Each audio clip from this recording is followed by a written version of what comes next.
को बाहर कर सकते हैं कि राम के स्वभाव के विरुद्ध है। इसी प्रकार जी मैं पुनः परमादरणीय डॉक्टर सुनील जोगी जी से विनती करता हूँ कि पूज्य गुरुदेव जब तक आ रहे हैं आपका एक भव्य और नव्य गीत पुनः प्रस्तुत हो जाए। अभी आप श्रवण कर रहे थे डॉक्टर तुलसीदास जी परोहा, उज्जैन संस्कृत विश्वविद्यालय के आप प्रोफेसर हैं और बहुत अच्छे अध्येता हैं। गुरुदेव के ग्रंथों पर आपने पीएचडी किया है। उस अधिकार से आपसे बोल रहे थे कि क्यों सीता निर्वासन नहीं है, उस ग्रंथ को क्यों पढ़ना चाहिए। आपसे एक निवेदन है, क्योंकि ये प्रवेश द्वार है और यही कहीं आप बैठ जाते हैं तो यहाँ रिक्त रह जाता है, तो कैमरे में शोभा अच्छी नहीं आती सभा की। मंच की शोभा बहुत अच्छी आ रही, सभा की अच्छी नहीं आ रही। तो जिनके घुटनों में पीड़ा नहीं है या पीड़ा होने की संभावना नहीं है, उनसे हमारा करबद्ध निवेदन है कि यहाँ पर आके बैठे और बहुत अच्छे बैठ के कथा सुने और मध्य में बैठे के कथा सुनने का एक अलग आनंद होता है। गुरु जी की कृपा से सीधी बीच में पहुँचती है। यहाँ तो थोड़ा उन्हें एंगल बनाना पड़ता है। आपका सरल रेखी दृष्टिकोण रहता है उसके ऊपर 180 डिग्री से आप कथा सुनेंगे है। ये 45 से सुनेंगे, 45 से सुनेंगे, यहाँ पर डायरेक्ट 90 डिग्री पे कथा होगी। इसलिए हमारा निवेदन है कि जिनके घुटनों में पीड़ा नहीं है अथवा पीड़ा होने की संभावना नहीं है, वह यहाँ आकर बैठ जाएं, बहुत अच्छा रहेगा। अब मैं बड़े श्रद्धा सम्मान के साथ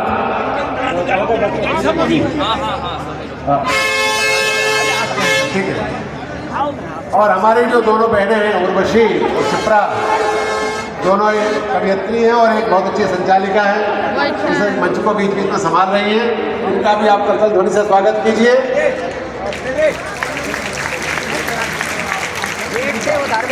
आइए उर्वशी जी।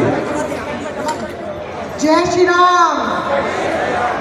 अब जाकर के एक माहौल बन चुका है, राम नाम की गाथा हो रही थी, तो मैं तो इतना ही कहूँगी कि त्यागी सारी ख्वाहिशें और हुए निष्काम, सब कुछ खोया राम ने तो बन पाए राम।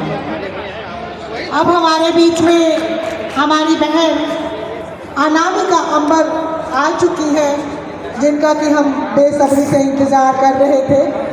अब तक तो आप लुत्फ उठा रहे थे, आनंद ले रहे थे सुनील जोगी जी की राम कथा से, राम भजनों से, और अब हम आनंद की घड़ियों में झूमने जा रहे हैं। आदरणीय कवियत्री, इस देश की बड़ी कवियत्री अनामिका अंबर जी की रचनाओं से, और मैं उम्मीद करती हूँ कि इस वर्ग ने, युवा वर्ग ने, जितने भी लोग यहाँ बैठे हैं, उनको एक कवियत्री के रूप में टीवी पर सुना होगा।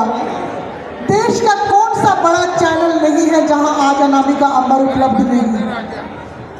अनामिका अंबर जैसी जो कवियत्री है, अंबर पर विराजमान हो चुकी है अपनी कविताओं के जरिए से। मैं बहुत बहुत धन्यवाद उर्वशी जी, बहुत धन्यवाद। और आप सबको मेरी ओर से जय श्री राम। क्या बात है, आप सब सुनने के लिए तैयार हैं तो मुझे एक बार तालियों का आदेश दें। गुरुदेव भगवान के चरण जब इस मंच पर पड़े, उससे पहले मैं और आप आइए इस हवा को तामन कर दें कविताओं के माध्यम से। स्वागत स्वागत बहुत धन्यवाद। 4 पंक्तियों से शुरुआत करती हूँ और आपकी करतल ध्वनि के बीच अपनी ये पंक्तियां रखने का साहस जुटाती हूँ। समाहित प्रेम हो जाए कहाँ फिर बैर उठते हैं, समाहित